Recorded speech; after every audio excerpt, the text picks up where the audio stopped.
From the studios of the Optimism Institute, welcome to the Blue Sky Podcast.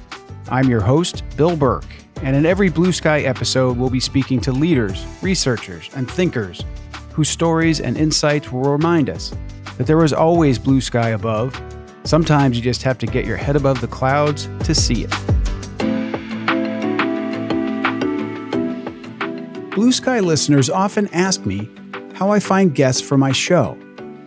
The answer is that they come to me in any number of ways. Some are friends, friends of friends, authors whose books I liked, you name it. My guest today came to me in yet another way. A friend of mine around the time of the 2024 presidential election sent me a link to a social media post featuring a guy telling a story about something that happened to him and his dad in 1969. The story was amazing. So I checked out more, and that afternoon I asked this storyteller if he'd be on my show, and thankfully, he said yes.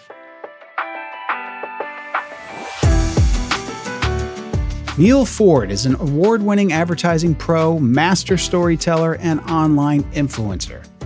He spent 25 years in marketing and advertising, leading the creative teams behind award-winning ad campaigns for global brands like Budweiser, Lexus, Sony, and HSBC. As the author of an innovative coaching series, Neal was named Worldwide Director of Creative Learning for the global ad agency Saatchi & Saatchi. He's consulted on creative messaging for Fortune 500 companies and universities, and has been a featured speaker at TEDx conferences. He's the creator of a storytelling course called Storyfire, and most recently, Neal has gained a following on social media for his inspirational videos about the kindnesses of everyday people. I hope you enjoy this Blue Sky conversation with Neal Foard as much as I did. Neal Foard, welcome to the Blue Sky Podcast. Thank you, Bill. I appreciate it. It's nice to be here. Oh, it was so great to learn about you. I had not heard of you until a few weeks ago, and discovered you probably the way a lot of people do. A friend forwarded me one of your short videos telling a story, which we'll talk about. And you struck a lot of chords with me. But one of the things you've said in various ways many times is that you believe there are lots more good people out there than bad. And I'd like to start with, have you always thought that? Where does that come from? And why do you think it's so important to spread that word? Well, wow. So it's kind of my main evangel, Bill. It's the thing I like to preach most. On a bell curve of distribution, easily 80% of us are pretty cool. And then there's about maybe 17.5% that are kind of have douche-like tendencies. Yes. And then there's about 1.4% that are legit psychopaths. And they need to be removed from, they need to be incarcerated. Although a lot of times they wind up as CEOs and heads of funds. But no, the fact is that most of us are pretty good. However, what happens is we are subject to being influenced by our media, our consumption. Yes. In the same way that when you eat bad food, you get sick, when you listen to and pay attention to poisonous messaging, you get sick and you become a worse person. And so what I've noticed about our news media and our media in general is that just now we are being pummeled by messages of conflict and strife and awfulness, and they are trying to set us off against one another because rage bait is profitable because it forces engagement. When you upset somebody, when you enrage them, they engage. And it's you've probably heard of the principle of the it's called the Pygmalion effect, what I'm referring to. Yes, right. Which is, My Fair Lady, right? Yes. Yeah, exactly. When you people are influenced in such a way that they will live up to or live down to expectations. Now, when I was saying before about our media seems bent on creating an image in our minds that half the country hates us, like you are being victimized. You are being put upon. Everybody hates you. The difficulty with this is people often believe these things. They don't Sure. stop to question, why are they telling me this? Who stands to gain from me hating my neighbor? And my mission is I don't want to participate in that. I'm going to try in my very, very small way to be the Yes. antidote to that messaging and to be encouraging and say, no, it's not so bad. And people aren't as bad as you think they are. And I'll give you a great example of what I'm talking about, Bill. You and I, if you and I were having a coffee or a beer, here's the thing that I will often say to friends. I go, have you ever said something for which you had to apologize later? Yeah, you have. Have you ever said something nasty about someone behind their back? Probably. Have you ever said mean and hurtful things for which you might have been fired if somebody had only thought to record it? Yeah, probably. Yeah, probably. Yeah. Okay, well, that's you. That's me. I've done all those things. Does that mean I'm a bad person? Or does that mean that I had a moment of fatigue or weakness, or I didn't think it through? And right. The good news is that if you do apologize sincerely and you mean it, people will give you a lot of grace because we're human beings. So stop getting so upset about getting cut off in traffic. Maybe they're in a hurry that you don't, maybe they're on their way to the hospital, right. or maybe they just are a douche waffle. It's okay. But it doesn't mean that you should spend your life being so angry about everything. Chances are the person sitting next to you in the diner is actually pretty cool. The bell curve says, chances are. I appreciate the very scientific percentages you started out with in terms of where people fall in these different categories. And it reminds me, I interviewed a man named Richie Davidson, who's a neuroscientist at the University of Wisconsin, you'd love, by the way. He talked about the media. It's not only that we're attracted to negativity. He said if you study evolution and the history of the brain, we notice difference. And the point he tried to make is that these negative people and negative things are outliers. They are different from what we encounter during the course of a day. And that's one of the reasons we're so attracted to it. It's not just we're like hungry for negativity. It's like, whoa, that's different. Does that make sense to you? Oh my God.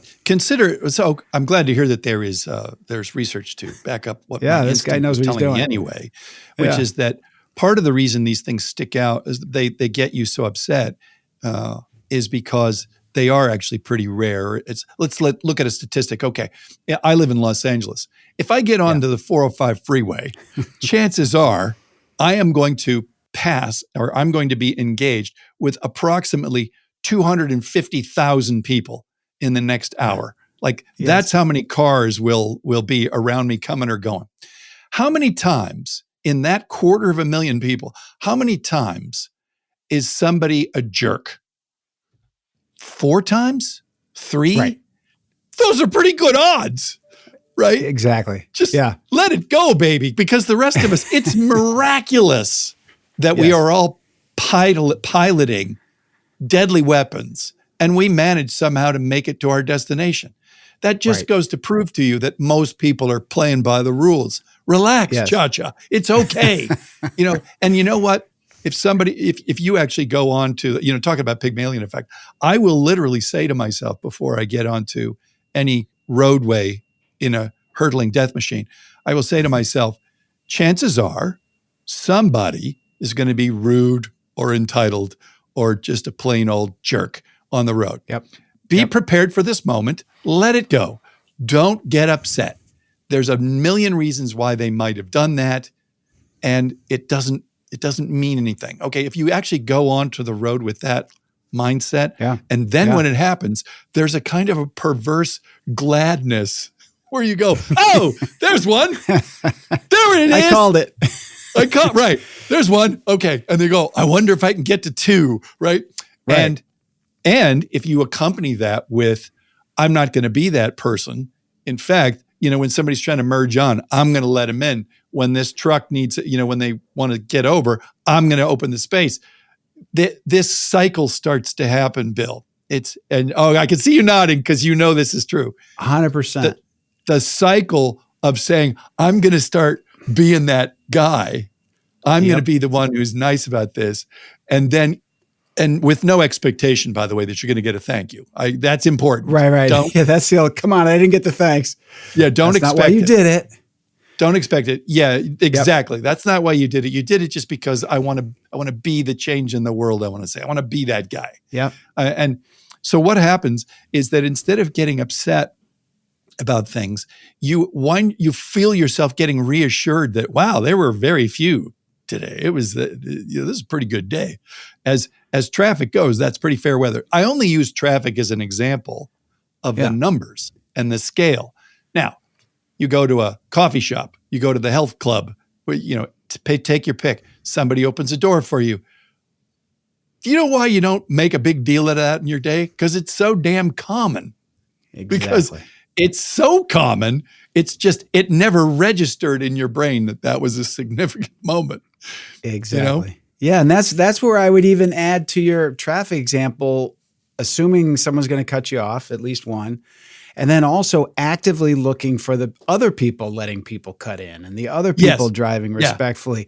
You open a different aperture and you see all this goodness going on around you, whether it's in traffic or walking down the streets of New York and someone drops their groceries in the crosswalk and 5 people rush over to help them pick it up.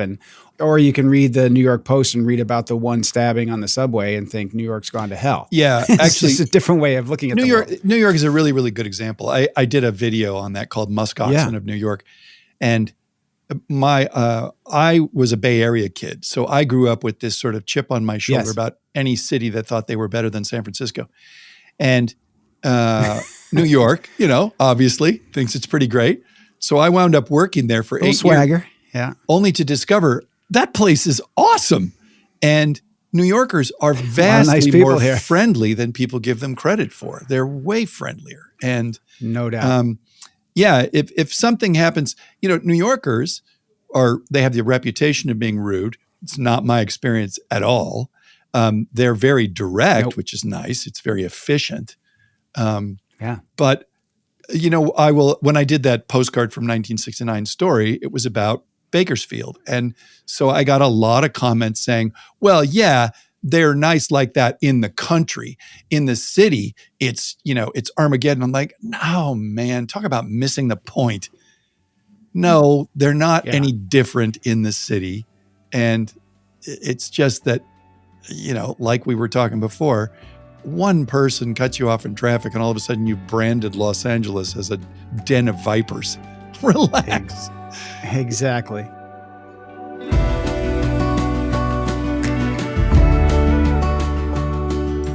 As great storytellers do, Neal Foard breaks down and explains concepts in memorable ways through stories and metaphors.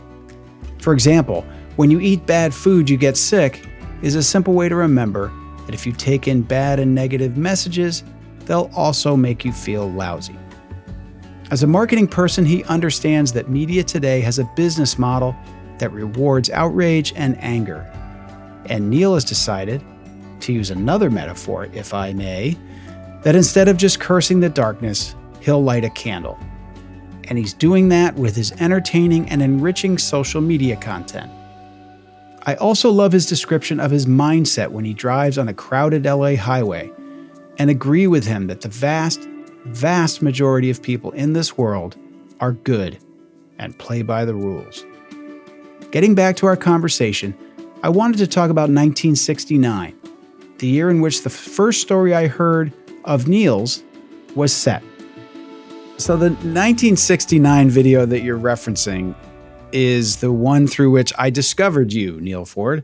And there are a few things that struck me. It's a beautiful story, and I'll encourage people, we'll link to it in the show notes to listen to it. But one of the first things it did, so you tell a story that's set in 1969, and one of the things I've tried to do with the work I'm doing here is put today in historical context. I interviewed a man named Kevin Kelly, who you may be familiar with. Sure. He was the founding editor of Wired magazine. He's one of my favorite people.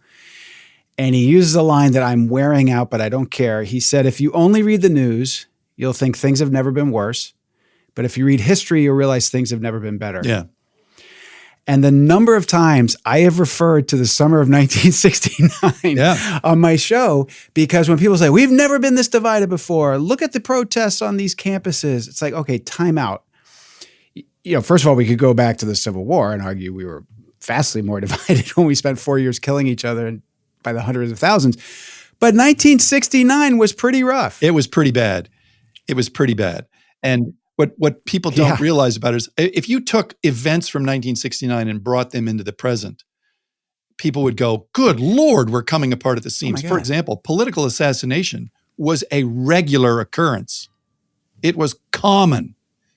And absolutely. And the Vietnam War, which is a war in which people were being drafted, was causing riots on a scale, on multiple American cities. College campuses were festering with, revolution. And absolutely. There were full-on, bombings going on, bombing PG&E stations and so forth. And the level of political corruption, I'm not sure people are really aware of how fast and loose the White House was playing with the ability to wage war.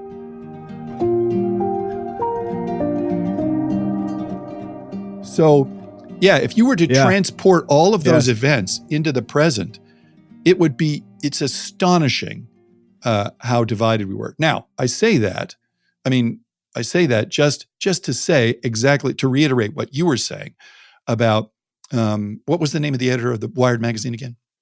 Kevin Kelly. Yeah, so just to reinforce the Kevin Kelly sentiment that if you pay attention to the news, things have never been worse, but if you pay attention to history, things have never been better. Well, I don't know that they've never been better. I do know that, to quote Martin Luther King Jr., the arc of history is long, but it bends towards justice. Now, if you just never forget that going into the world and practicing kindness is its own reward, don't go in there and don't go out into the world expecting to be slighted, thinking you're victim, and so on. Go into the world with a mission to try to improve somebody's day. And you know what'll happen, and Bill, I know you know this, the more you are on a mission to improve other people's days, the better your day gets. A while back, I knew that being a flight attendant is really rough. It got really rough during COVID, and after COVID, it got super rough for flight attendants. What a tough job. Yep. A flight attendant's job is to keep the passengers safe. Yeah. It's not to serve them Coca-Cola. But everybody has this impression like they're the equivalent of servers in a restaurant like that, but they're there to keep you safe.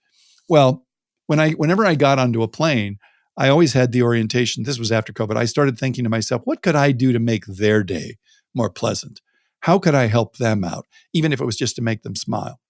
And, it turns out my flight gets better when I'm orienting towards, this isn't about me, this is about helping them. And because it was so profound, the difference of how much more I was enjoying travel when it became my job to make the person at the Delta counter, make them smile, make the person in the lounge happier, go out of your way to help people. There was, on my last flight out to Salt Lake City, there were two gals that were in their 70s. They were having difficulty getting their suitcase into the upper thing. Well, I'm looking for stuff like that now to leap into action and help them. What the suitcase is about. And all of a sudden, I'm just a happier flyer. But what do we get? We get constant videos of some nutball going haywire on a plane and having to be literally, physically removed from the airplane. Don't show us those videos. You're just going to get copycats. Show us instead, that in fact, there's more flying going on. You get the idea. I'm not going to beat that horse to death. Yeah. No, you're going to get copycats, and you're going to get people boarding the next flight, assuming there's 10 people like that on the flight, and their guard is up, and they're surly, and then everything gets worse. You, I think, coined an expression I wanted to ask you about, and maybe this all falls under it: the ROI of kindness. I don't know if I coined it. Can you talk about that? But I don't know if I coined it. But I like it. What I have discovered is that in the same spirit of my flight gets better when I'm the one trying to go out and make it somebody else's day better, that even if you were a psychopath and you were interested in nothing but just your own personal profit, there is more of it to be gained by treating people with respect and dignity and being sweet to them. And by the way, that's my conspiracy of kindness. Conspiracy of kindness. I love it. That's what I'm on about now, is trying for all of us to engage in the conspiracy of kindness, because there's great profit to be had in business. Let me give you an example of what I mean, writ in very specific detail. Please. There was a car dealer that I just used to love from back east, and he had a personal mantra for his dealership where it was, I'll lose a little money to make a friend. So the way he would do it, for example, is if an elderly woman came in and she needed something smallish, some small repair that was less than $100, he would tell his service writers, just give it to her for free. And don't tell her it's from me, and don't tell her it's a policy. Tell her it's from you. Don't worry, Mrs. Hodgson-Gertis, I got you. And the reason you do such a thing is so that she feels like she's got a guy in the car business. So it's significant that the customer feel like this isn't the dealership doing me a favor. It's just that I now have a relationship with the service writer. And if I need something, he'll hook me up. He's looking out for me.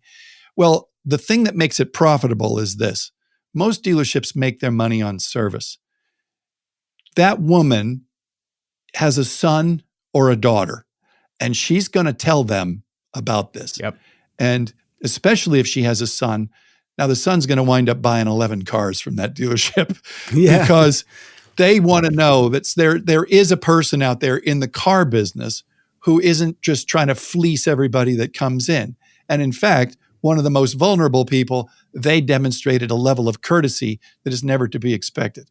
Yeah. And he would do all kinds of gestures like this, little courtesies and niceties that would lose the dealership money, but in the end, it would be the best possible marketing you could have. Because let me ask you a question, Bill. How many people do you think she told that she got that service for free? She probably told about 8 people at the tennis club, and right? Yeah. So, and free advertising. I mean, you have an advertising background. I mean, the power of positive word of mouth, especially probably in this day and age where she might not have been the type, but now you go on Yelp, you go on Facebook, these guys are the greatest. And, the amplifying effect of that act of kindness is massive.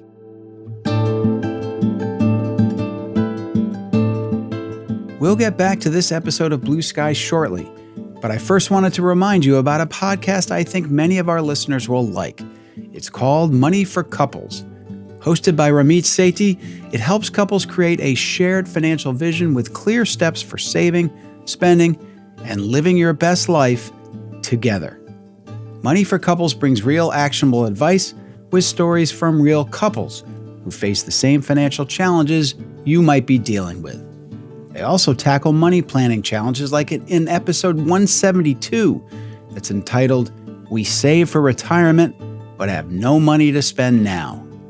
Since financial challenges are some of the thorniest that couples can face, we appreciate this podcast's ability to help people through them. Check out Money for Couples wherever you get your podcasts.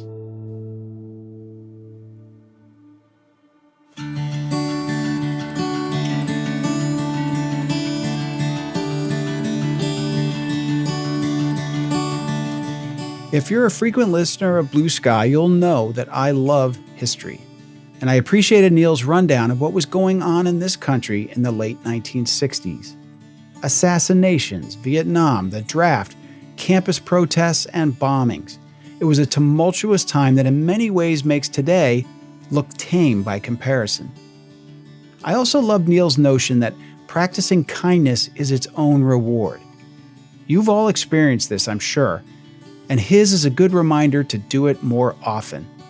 Yes, kindness has an ROI, as it did in the story of that auto dealer who said, I'll lose a little money to make a friend. Now, back to my Blue Sky conversation with Neal Foard. One of the things you've talked about from my research is the value of travel and seeing other parts of the world, other parts of the country. You've already referenced, living in San Francisco and thinking New York's not such a great place. Then you live in New York, you realize it's not such a bad place. And then people say, oh, they did that nice thing, but that's because it was Bakersfield. You said that travel restores your faith in humanity. Can you talk about that and where that's taking you? Because I've also heard that you may be contemplating some sort of national road trip if that hasn't already started. So I'd love to just talk about that subject. Well, yeah, I mean, the idea behind travel restoring your faith in humanity is just that how similar people are wherever you go. It's the same cast of characters over and over again. And yes, we play by different rules and we have different cultures. What flies in Hong Kong may not be popular in Los Angeles and vice versa. If you visit a place like Cairo, they're going to operate on a very different set of assumptions. Sure. But you know what? We are all the human species. And a really good example to me, it really came into fine focus for me when I read The Brothers Karamazov by Dostoevsky, who wrote it in, I think, 1882 or something. Yeah. So it's well over 100 years old. Yes. And in it I was laughing out loud at the absurdity of men and their behavior towards women. And I thought, oh my God, nothing's changed. Nothing's changed in all this time, in more than 100 years. And my father used to say that to me. He'd go, do yourself a favor, read old books, because what you're going to find out is that anything that's still true, anything that's still true in that book that's more than 100 years old is always going to be true. That's why when you read, say, Dale Carnegie's How to Win Friends and Influence People, why it's so potent is because it's based on human behavior, and that never changes. It's the same. Right. It's the same things that human beings respond to. Well, when you go out into the world and you realize that whether it's Chinese or Arab, whether it's Kazakhstan or Buenos Aires, you're going to run into the same crew. It's the same people. There's some that are looking out for you just because they're sweet, and some that ain't so nice. They're rare, but they're there. Mm-hmm. And it's particularly, by the way, just to do a quick tangent when it comes to people who are not so nice. It really is incumbent on anybody that it wants to be an optimist to always keep in the back of your mind, they're there, man. Not everybody is nice. Right. Not everybody is a good person. The bulk of us are. Yes. But you got to keep your radar up for, wow, there's a viper. Yeah. Don't let your encounter with a bad person spoil the whole human race. In the same spirit of you get on the highway and you think to yourself, there's going to be somebody who cuts me off or brake checks me or something. There's going to be. So don't be shocked and don't let it spoil your impression of the human race. Just go, oh, there's one. Yeah, I appreciate that, because I think one of my frustrations is how many people equate optimism with naivete or cluelessness, and it's not that there's nothing wrong with the world. It's not that everything is la-di-da, or frankly, that you're an optimist, so everything's just going to get better by itself. No, it's going to take activity. It's going to take action. It took people protesting the Vietnam War, help bring it to an end. These things don't just happen. It takes people taking action. And I'm a huge believer in that. I'm really glad you pointed that out. So you mentioned before I'm going on a kind of a national tour. It's already started. Yes, tell us about it. It started because people would reach out to me because of my videos, and they would say, hey, if you're ever in Terre Haute or you're ever in, Moline, give me a holler. I'd love to take you out for a cup of coffee. So my first impulse was, wow, I think that would be really cool to just get in the car, head east, and see if I could get, go from town to town, never having to pay for my own coffee. Like, that would be cool.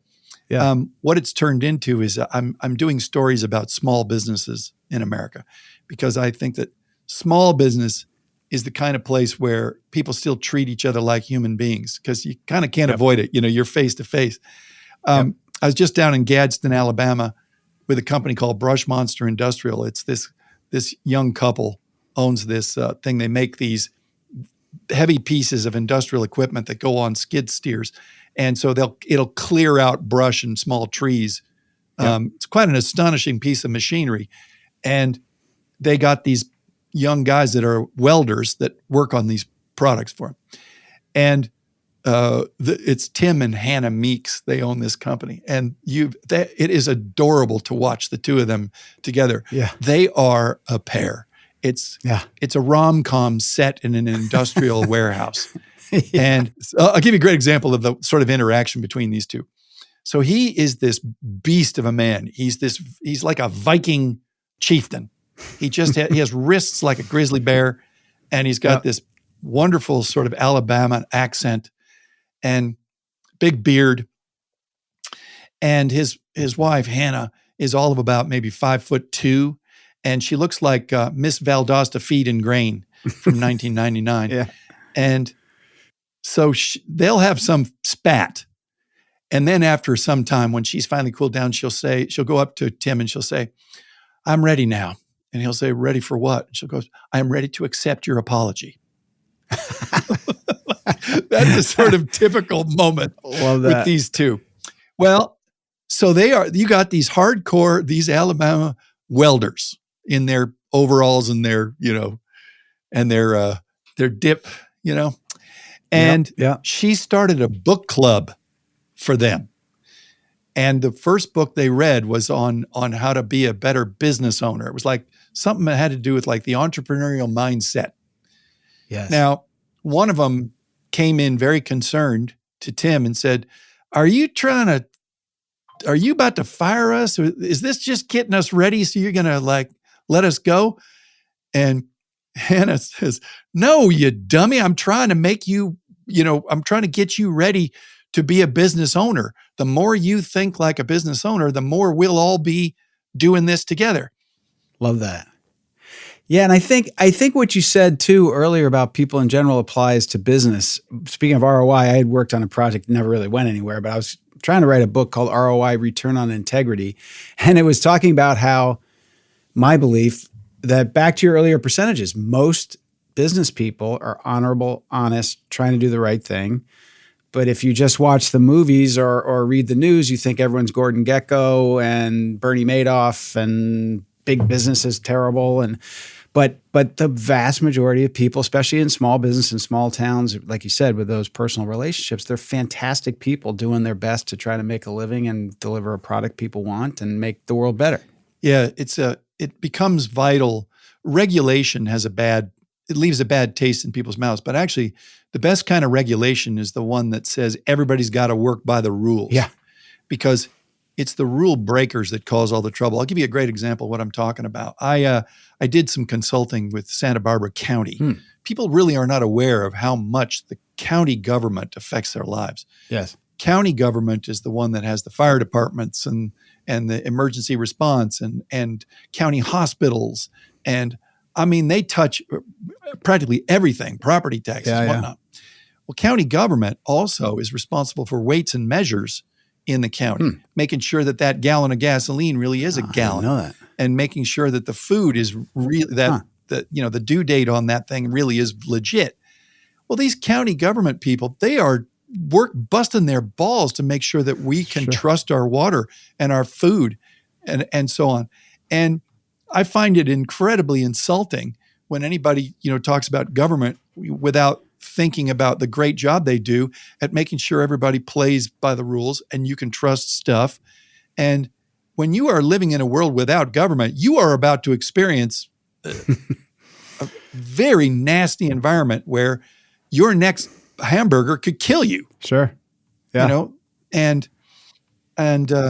So when small business, because small business is small, it has to rely on, it can't overpower you with, these giant relationships where if you don't buy from me, you don't buy at all. Yeah. Duopolies and monopolies. Yeah. And concentrating too much power in the hands of one person or one company is a formula for disaster, because they cobble the laws in such a way that it shuts out small business. Small business employs almost half of America. It has greater job growth in the last 2 years than big business. It's responsible for more innovations per head than big business. Absolutely. And chances are they're going to treat you better than big business.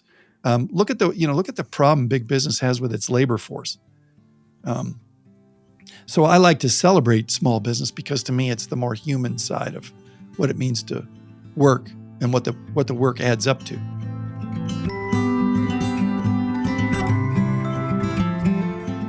I'm with Neal 100% on the value of travel. Yes, various cultures have plenty of differences from our own, but most are on the margins, and the more you get to know people from other places, the more you realize how much we all have in common. And I also love his father's advice to read old books to help understand that people are largely the same today as they were hundreds of years ago. Same strengths and virtues, same weaknesses and foibles. And now that I've had a chance to use a great word like foible, love that one, let's get back for my final segment with Neal Foard. So Neal, we've talked about your own personal storytelling, and I'm encouraging everyone to check you out online. You're these short, really compelling, really thoughtful, and usually stories that make you feel better about things when you're done. You also coach and train people in storytelling with an organization called Storyfire, if I have that right. And I'd like to probe that a little bit. What is it about storytelling, A, that you enjoy, and B, that you think is so important that you'd make it so much of your life's work to help others be good at it? Well, first of all, thank you for this plug. Yes, people can Sure. find me at www.storyfire.net. Okay, Got to merchandise the merchandise, Neal.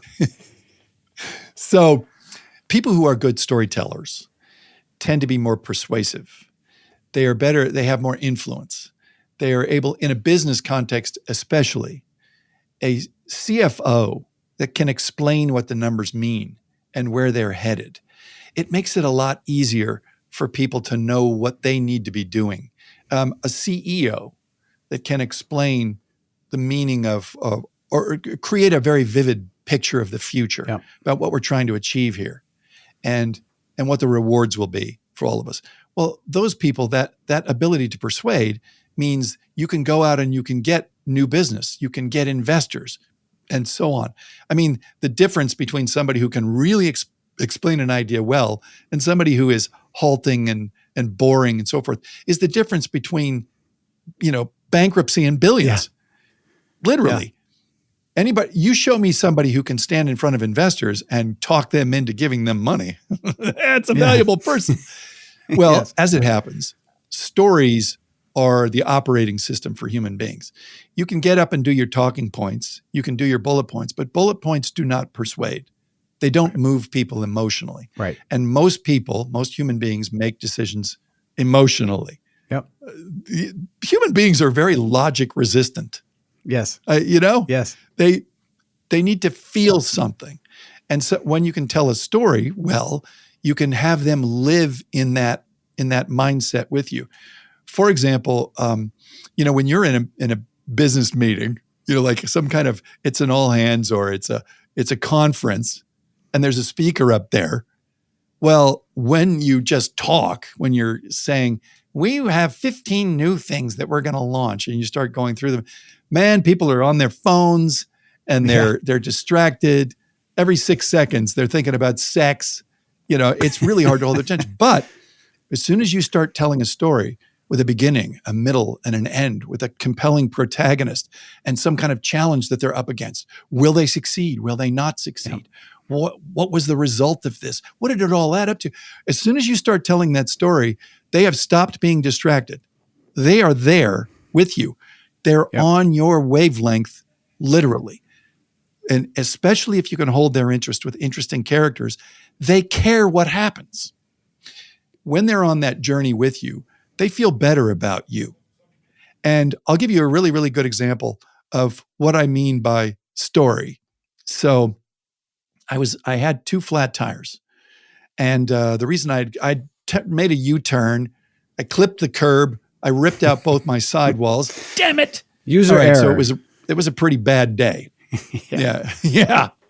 But lucky for me, easily within 500 feet, there was a tire store. So I just sort of limped into the tire store, so it was mixed emotions, bad news, good news. I'm in the waiting room In the waiting room with me are two women. They're sitting on opposite sides of the waiting room. I'm in the middle. And they looked, I mean, you couldn't have told these women apart in a police lineup. Same basic hairdo, same basic clothing, pretty much the same age. Well, one of them was on her phone, and she was very angrily describing a bad experience that she'd had at a restaurant where apparently the waiter had gotten her order wrong twice. And she was fairly sure he'd done it on purpose. And so she engaged with the restaurant manager and tried to have this waiter fired, and the manager wasn't having it. And so she was very upset and led to a big kerfuffle. And now she was going to leave a scathing Yelp review, and she was contemplating maybe even putting up flyers on the telephone poles around the restaurant to discourage anybody from eating there. Okay. So end of story. She hangs up the phone. About 15 seconds later, the other woman leans over to me and she says, you know, I had a really delightful experience at a restaurant this morning. I was looking out the window, enjoying my coffee, and this young, very pretty woman walks by with a big dog. She's taking the dog for a walk, and she sees this elderly gentleman waiting to cross the street. But even when the walk signal went on, he still didn't do it because he was a little bit spooked about how far this thing was. So the young woman stopped, and they pressed the walk button again. And when it happened, she took him by the arm, and the two of them walked across the street to the other side while the big dog patrolled in front of the cars to make sure that nobody got any fancy ideas. Yeah. Well, they reached the other side, and this was the part I liked. They had a brief conversation, and then they just kept going, walking arm in arm. Isn't that wonderful? And I said in a very loud voice, yes, that is wonderful. Now, my question to you is, who would you rather spend the day with between these two women? Yeah, it's not close. All right. It's pretty obvious. Right. One is just farting her grievances into the world. Yes. And the other is telling a beautiful little narrative about the sweet things that people are prone to do. And if you particularly think about the characters that she portrayed, like in the first woman's story, the character is a waiter who's deliberately spitting in her food and a manager that, you know, is not responsive to customers. But in the other story, it's a pretty young woman with a big dog who goes out of her way to make sure that this elderly gentleman has a companion to cross the street. It's just filled with good people. Yep. Now, what this does is it tells you everything about those two people. It tells you one person sees life through a negative lens, and one sees the wonderfulness of an existence of experience where you get out there and try to improve the day of your fellow human being. When a CEO can get up there and every time you listen to them speak, they make you feel good, and they often make you feel good about themselves. Yep. And I'll throw one extra thing on there. There's something interesting about the story that one woman told about the pretty girl. Who was the hero of that story? Was the hero of the story the woman telling the story? No. She wasn't making herself the hero of the story. A brilliant CEO will never place themselves as the hero of any story they tell. Because to do so, they are not engendering confidence and admiration. What they're doing is, by making themselves the hero of the story, they're actually making people feel skeptical and jealous, because anybody who casts themselves as the hero of their own story is probably lying or seeing events wrong, or is, you know, what they're signaling is, no matter what's happening, I am always the center of this play. Like, it's my movie, you're a bit part or actor. Yep. And so that one of the things that I'm teaching my Storyfire course is the things you choose to talk about communicate a lot about you. It's not necessarily what you do with your hands or how much eye contact you maintain. What's really important is, what do you choose to talk about? Who is the star of this tale? And what can we learn from you having chosen to tell me this? It's really important that you learn to tell stories in business, because it's the operating system. I'll give you an example about what I mean when I say it's the operating system. Bill, you probably haven't heard the story of the tortoise and the hare in 20 years, but you can repeat it to me right now, probably pretty accurately. Yep. Because it's so easy to remember stories. It's very difficult to remember bullet points. Yep. And what leaders do is they are able to say things that people can remember, and that people can place themselves in. There's a moral to every Aesop's fable. That's part of the reason we so love remembering them. Is you go, oh, slow and steady wins the race, right? Yep. And there's any number of The Boy Who Cried Wolf and so on and so on. These fables are easily recalled, and they come with meaning attached. Now, if you're a young executive on the make, you want to be advanced and be promotable. The ability to communicate an idea in a way that the other person not only understands, but can repeat. And what's more, when they tell it, they feel like they own a little piece of it. Yes. You have just become a very valuable person. You can talk clients into accepting recommendations. You can get funding from venture capitalists. Yep. A persuasive storyteller, especially a young one who starts to practice and gets better over time, gets really good at it.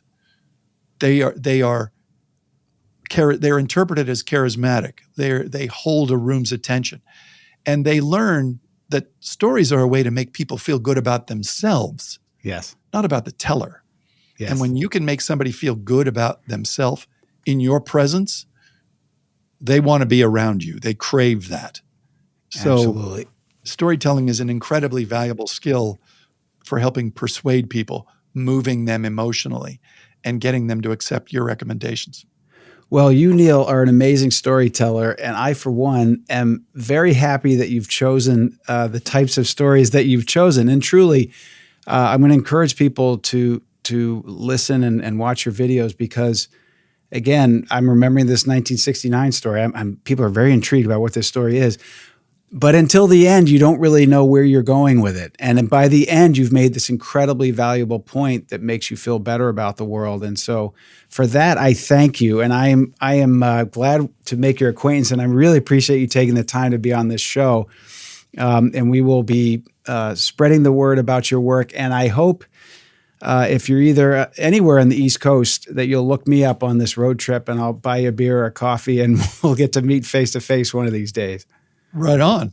Right on. Thank you, Bill, for that. I would look forward to meeting in person. It's what I've discovered is that the best conversations are usually over a meal or a beverage. Absolutely. Take care, Neal. Thank you.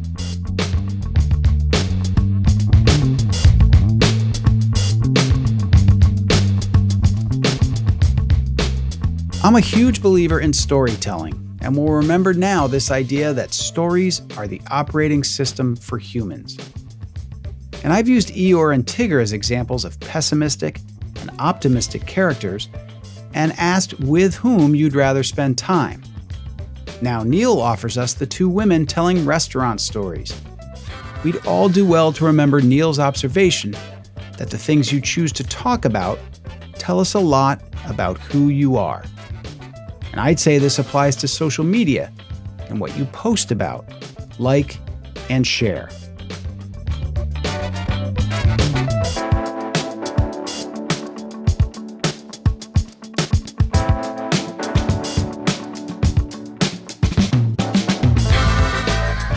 I hope you enjoyed this Blue Sky conversation with Neal Foard. Please tell us what you thought by leaving us a rating or a review.